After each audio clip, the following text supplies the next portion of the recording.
Après avoir vu dans le chapitre précédent les transformations sociales et économiques effectuées sous le Second Empire, on va voir cette fois ce qu'il en est au niveau de la diplomatie extérieure et de l'influence que va avoir la France au sein de l'Europe, avec chapitre 5, la France et la construction de nouveaux États par la guerre et la diplomatie. Un ennemi groupe a déjà eu secours, du coup, celui-ci a une journée gagnée. Alors, chapitre 5, qui va donc traiter, si vous ne l'avez pas déjà deviné, du nationalisme. Et pour cela, il faut qu'on remonte au début de l'année, au chapitre sur la Révolution française, où on avait vu que une nouvelle notion se définissait, celle de nation. Alors la nation, qu'est-ce que c'est? C'est une communauté qui partage la même identité et le même destin commun. Et ça vient justement se différencier de la royauté. Les Français, au moment de la Révolution française, cessent d'être les sujets d'un roi auquel ils sont sujettis, parce que le territoire sur lequel ils vivent appartient à ce roi, appartient à son royaume, mais deviennent une communauté qui partage un destin, qui partage une identité qui est avant tout politique, qui est un destin politique, qui est un destin de vivre ensemble. Une communauté. Or, cette idée de nation, avec les guerres de la Révolution française puis les guerres napoléoniennes, elles suivent les armées françaises qui traversent et occupent, notamment sous les guerres napoléoniennes, une partie, voire toute l'Europe. Emmenant avec elles leurs idées, comme on l'avait vu dans le chapitre sur l'Empire, où elles ramènent certaines idées issues de la Révolution française, comme les constitutions, certains droits, les régimes autoritaires mis en place par Napoléon, qui avait du coup réorganisé toute l'Europe en mettant certains de ses frères et sœurs dans certains États, avait tout de même rajouté certaines idées libérales issues de la Révolution française, comme la Constitution, comme un code civil, etc. Mais elle ramène aussi cette idée de nation parmi les populations européennes. Donc je reprends ce que je disais. Sous la Révolution française, les Français cessent d'être les sujets d'un roi auquel ils sont soumis, mais deviennent les citoyens d'une nation, c'est-à-dire une communauté, qui va partager un destin politique commun. Sauf qu'avec la Révolution française, les guerres des monarchies européennes face à la Révolution française puis à Napoléon vont faire que les armées françaises, qui sont des armées de citoyens, contrairement aux armées royales précédentes, et aux armées que combattent la France, qui sont des armées donc royales, constituées essentiellement de mercenaires. Dans l'armée du roi de France, on avait tendance à dire que un mercenaire, ça valait 3 Français. Le soldat sur le champ de bataille, un mercenaire que l'ennemi ne pourra pas engager, et le sang d'un sujet du roi de France qui n'est pas tué au combat.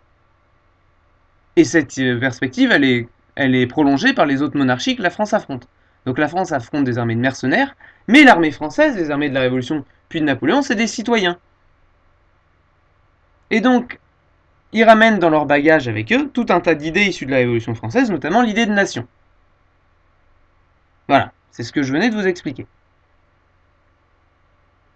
Et là, on distingue deux cas. Dans un premier cas, des pays où cette idée de nation, que ramènent les armées françaises dans leur bagage, elles séduisent au moins les élites des pays qui voient les armées françaises arriver. Notamment des pays d'ailleurs dans lesquels le roi de France, dans lequel Napoléon, va mettre ses proches parents, notamment ses frères et ses sœurs, à la tête. Et là, deux exemples sont très parlants, le cas de la Pologne et de l'Italie, dont les élites polonaises ou italiennes sont séduits par cette idée de nation, qui signifierait d'ailleurs la réapparition dans le cas de la Pologne, ou l'apparition tout court dans le cas d'Italie, d'un pays qui unifierait toutes les populations de langue polonaise ou de langue italienne.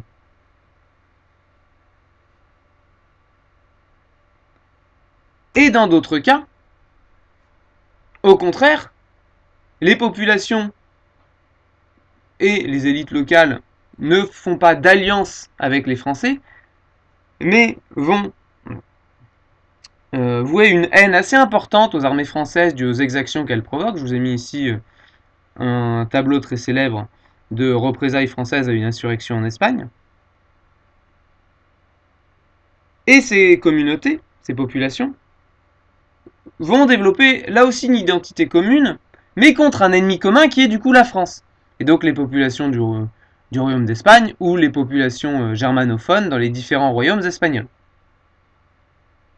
Je disais donc que cette idée de nation, soit elle séduit dans certains pays, notamment les élites italiennes ou polonaises, soit elle se répand aussi dans des populations, mais dans un rejet de l'occupation française, en soudant la population autour d'un ennemi commun.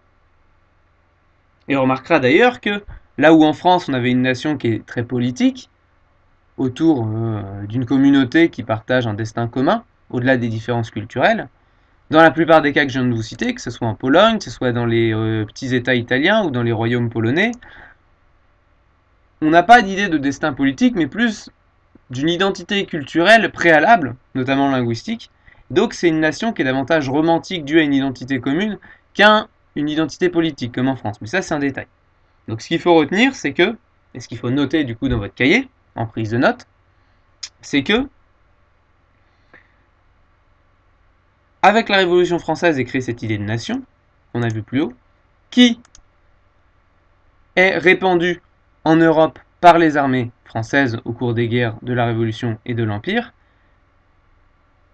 notamment cette idée de nation qui va séduire les élites de certains pays, Pologne, Italie, et au contraire, va fédérer contre les Français, contre un ennemi commun, les populations de certains pays, notamment espagnols et germanophones, puisque l'Allemagne n'existe pas à l'époque, qui se fédère donc autour d'un sentiment anti-français. Or, si vous vous souvenez toujours les premiers chapitres de l'année, deuxième temps de cette introduction, donc on a fini le premier temps, deuxième temps de cette introduction, si vous vous souvenez, après la défaite de Napoléon, les vainqueurs réorganisent l'Europe. À quelle occasion? À l'occasion du Congrès de Vienne en 1815. Alors petit rappel rapide, je vous ai remis une carte.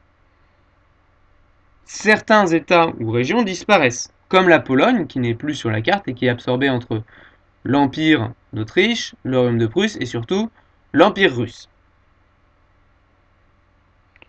D'autres territoires, justement, qui avaient manifesté une identité commune, qui avaient vu apparaître un nationalisme, voient leur territoire être de nouveau divisé entre les petits rois et princes qui les occupent, et c'est notamment le cas des nombreux petits États italiens et des très nombreux principautés et royaumes allemands.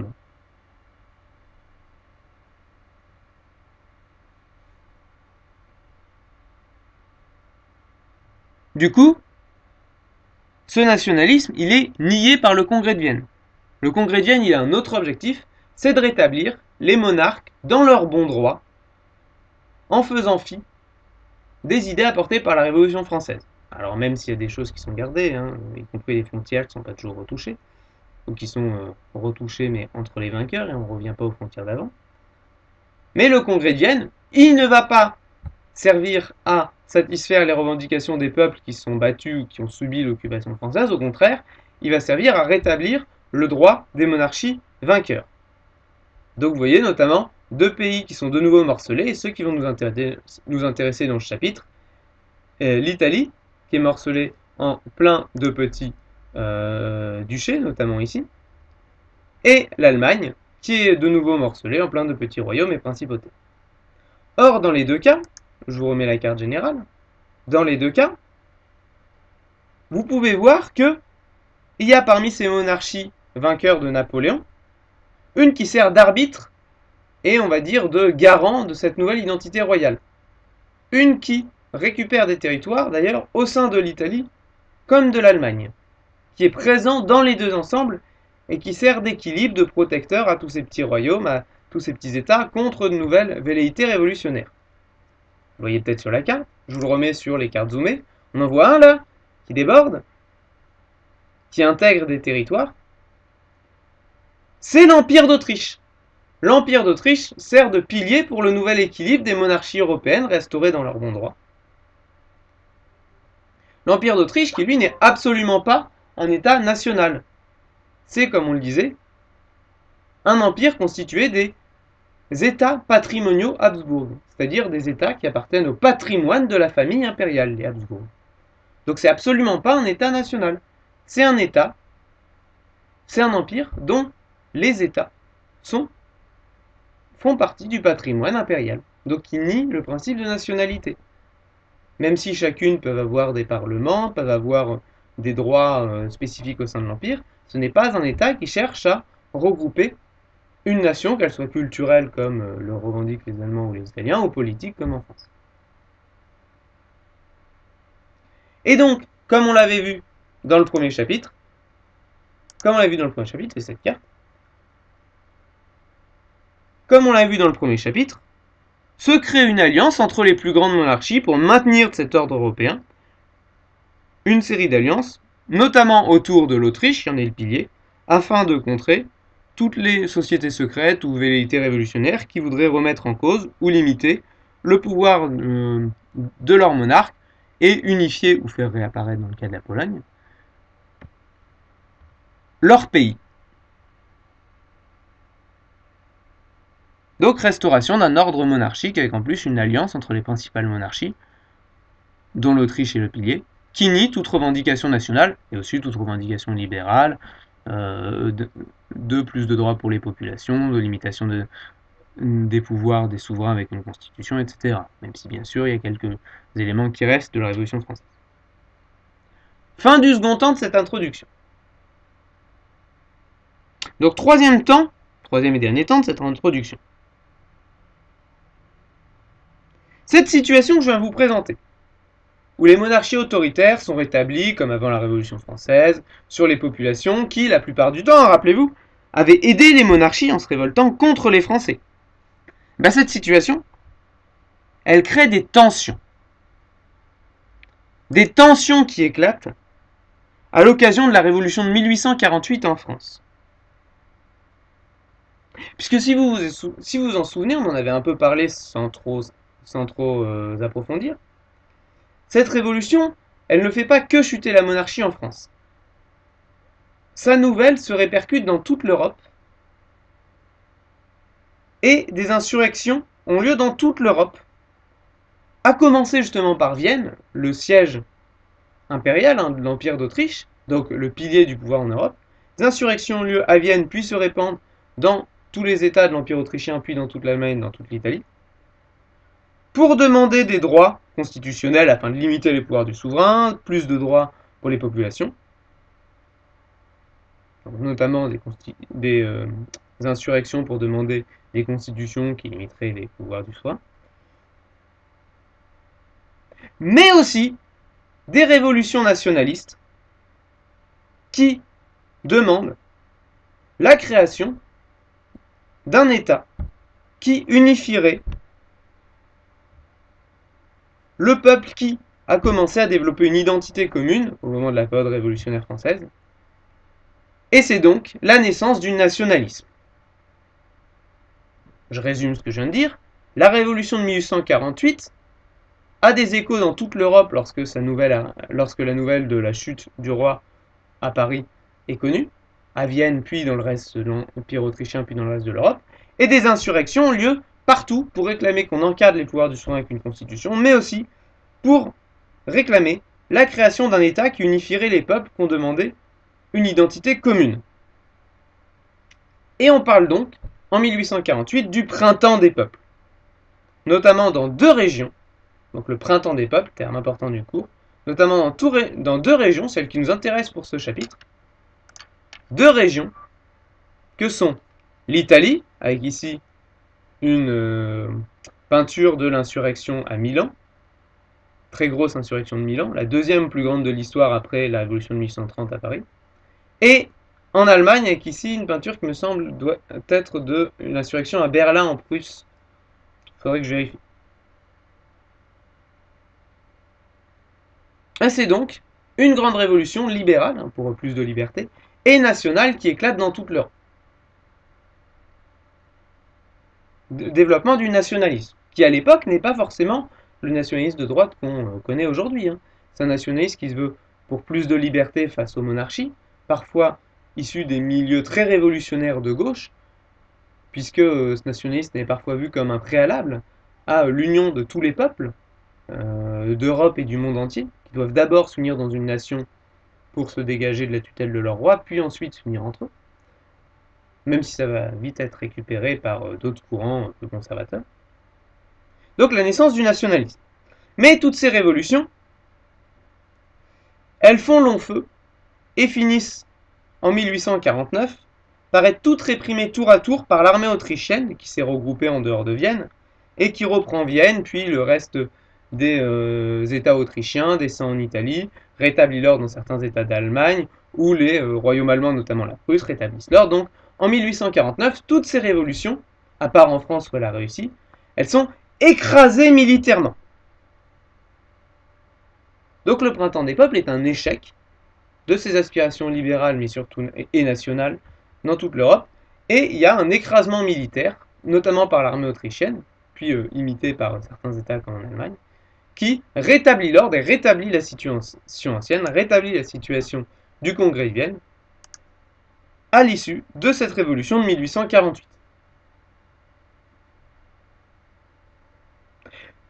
Néanmoins, un tel bouleversement, ça laisse des traces, dans les esprits, dans les actes politiques.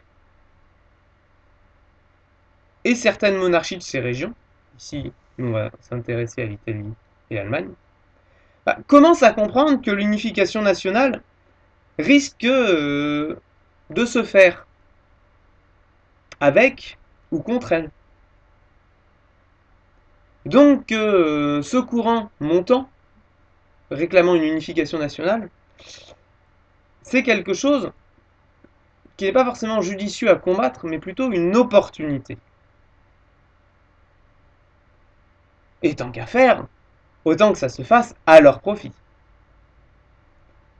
Et dans ces manœuvres politiques, la France de Napoléon III,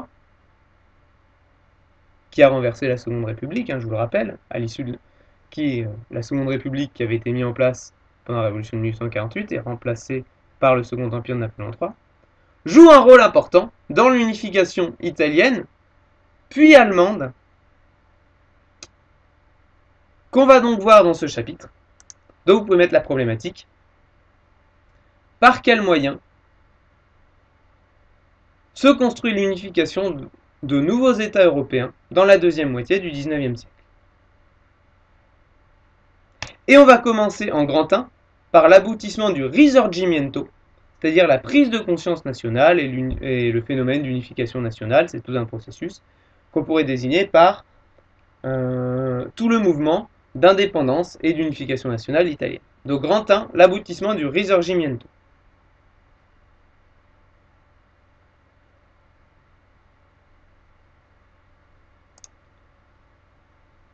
Pour cela, pour cette activité,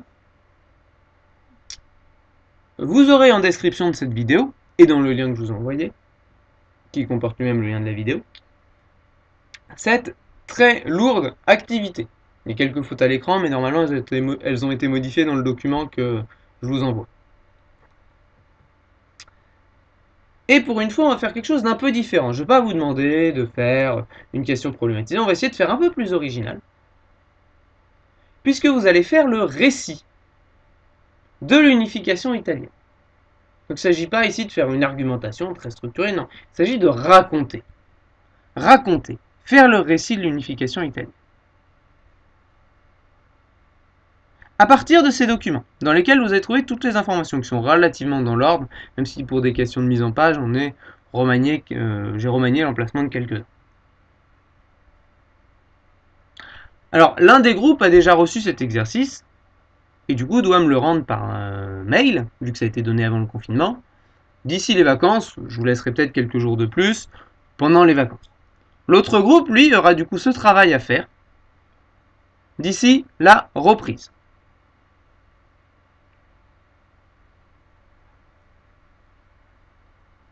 Alors, en quoi ça consiste de faire le récit d'un événement, d'un processus?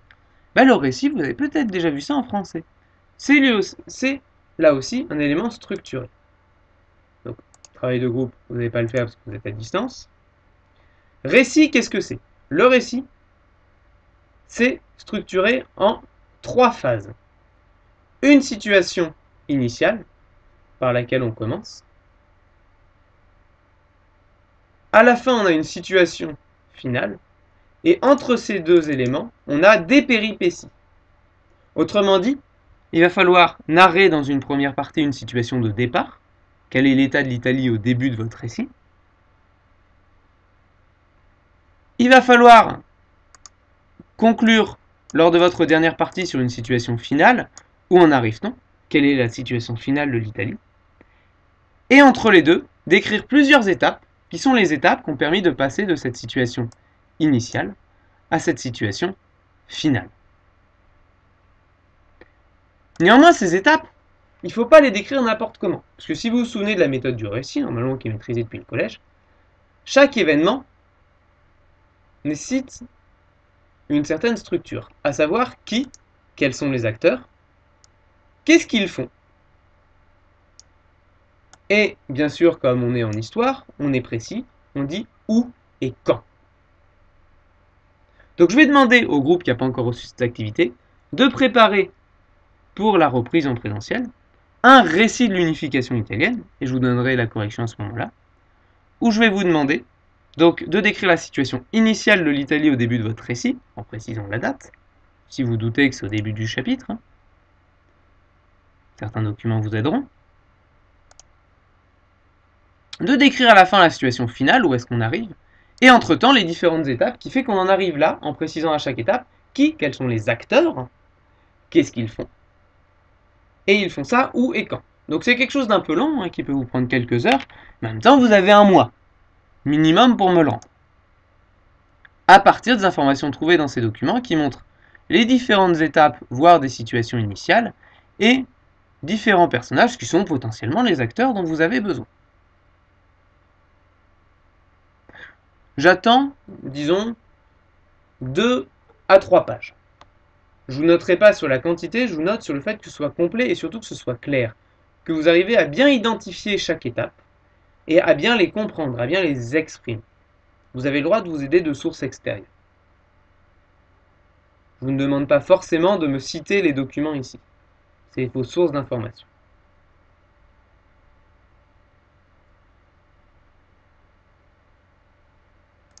Je vous laisse donc jusqu'à après les vacances pour me préparer ceci.